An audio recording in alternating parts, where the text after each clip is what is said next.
Assalamualaikum warahmatullahi wabarakatuh. Pernah nggak Anda mengalami hal semacam ini? Masuk kantor pagi-pagi, penuh semangat, kemudian mau ngasih ide ke atasan Anda, tapi pas Anda mulai bicara, atasan Anda angkat tangan.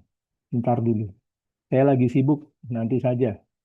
Atau lebih parahnya lagi, Anda kerja lembur seminggu penuh, hasilnya bagus, kemudian coba presentasi di depan atasan Anda.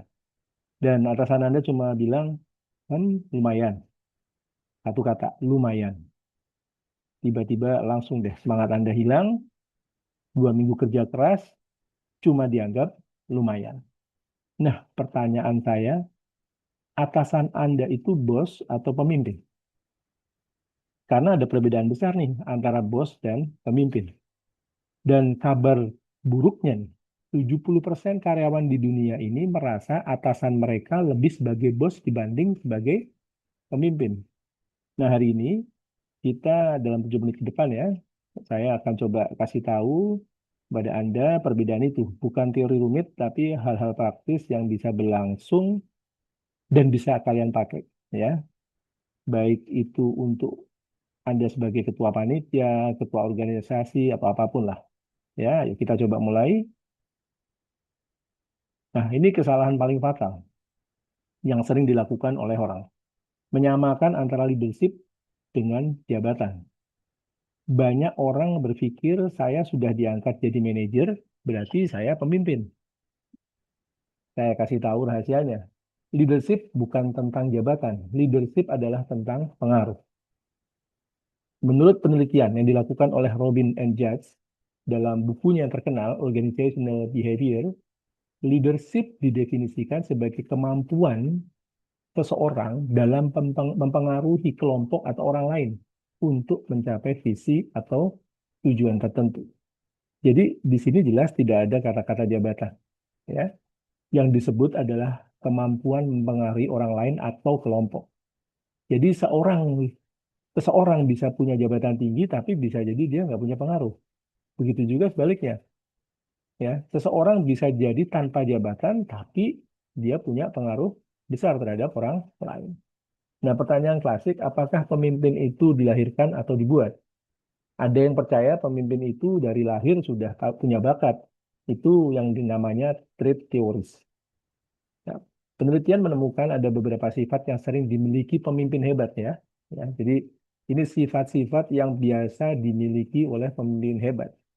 Pertama, extraversion. Biasanya orangnya ramah, tegas, dan punya energi sosial. Kemudian yang kedua, conscientiousness. Orangnya biasanya teratur, disiplin, dan bertanggung jawab. Ya. Kemudian yang berikutnya adalah openness.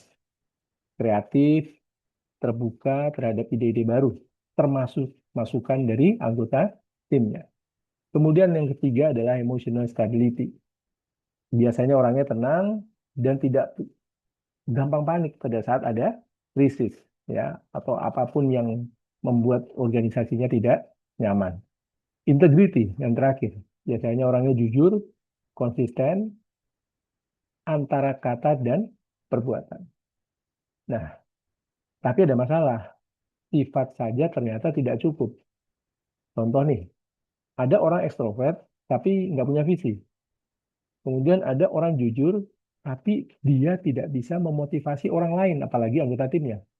Jadi kesimpulannya sifat bawaan itu penting yang tadi. Tapi leadership juga bisa dipelajari.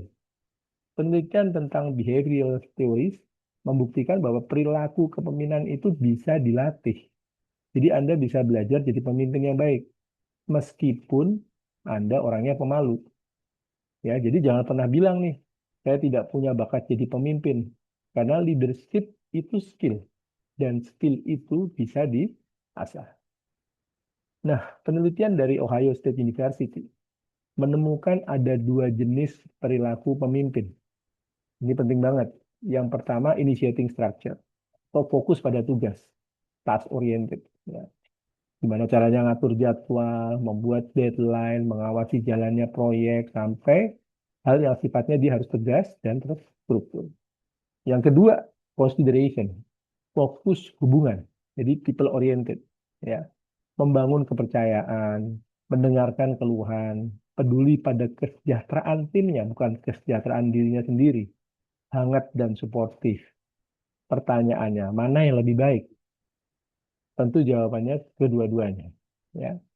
Jadi pemimpin yang hanya tegas tapi nggak peduli, karyawannya patuh tapi takut. Pemimpin yang hanya baik tapi nggak tegas, karyawannya sayang tapi nggak disiplin. Pemimpin yang tegas dan peduli, karyawannya patuh, hormat, sekaligus dicintai. Gitu ya. Nah, sekarang saya kasih tahu rahasia terbesar pemimpin hebat. Namanya transformational leadership. Kalau transactional leader, dia dirinya memberi reward. Kamu kerja, saya kasih bonus. Gitu ya. Tapi kalau transformational leader, dia menginspirasi. Contoh kalimatnya, mari kita bangun masa depan kita bersama. Nah, ini ada 4 karakteristik nih ya dari pemimpin transformasional itu. Yang pertama, 4S, 4I ya. Idealize, idealize influence. Bisa jadi panutan. Kata-kata dan tindakannya itu konsisten. Ya. Contoh, ikuti saya. Saya tidak akan minta Anda melakukan hal-hal yang tidak saya lakukan sendiri. Gitu. Itu yang idealize influence. Kemudian yang kedua, inspirational motivation. Visinya menarik, bisa menggambarkan masa depan yang jelas, ya. Contohnya nih, bayangkan 1 tahun lagi perusahaan ini akan menjadi yang terbaik. Ya, kata-katanya seperti itu contohnya. Dan yang ketiga adalah intellectual stimulation, menantang asumsi.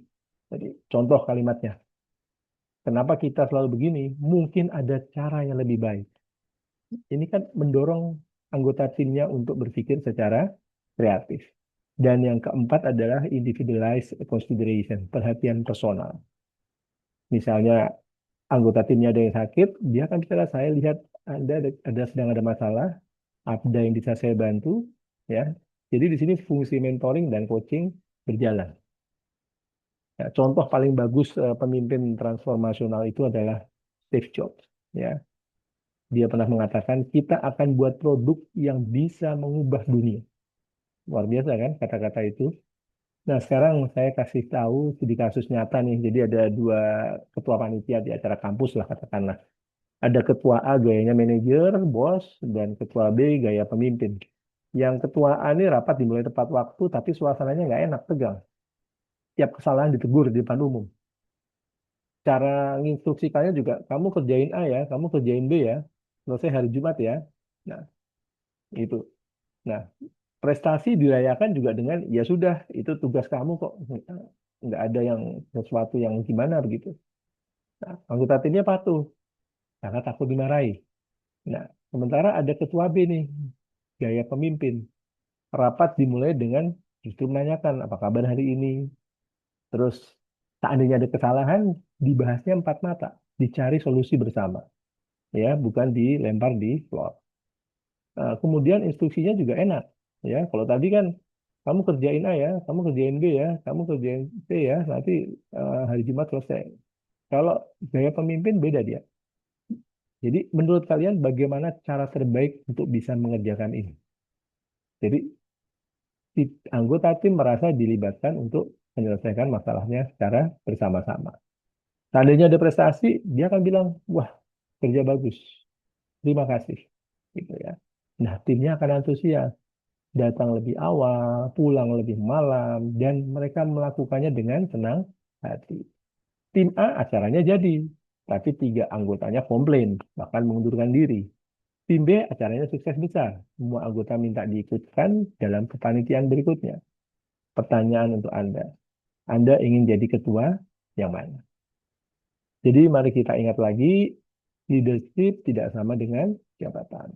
Leadership adalah tentang pengaruh. Sifat bawaan membantu, tapi bisa dipelajari. Jadi jangan pernah bilang saya tidak punya bakat. Tegas pada tugas, lembut pada manusia.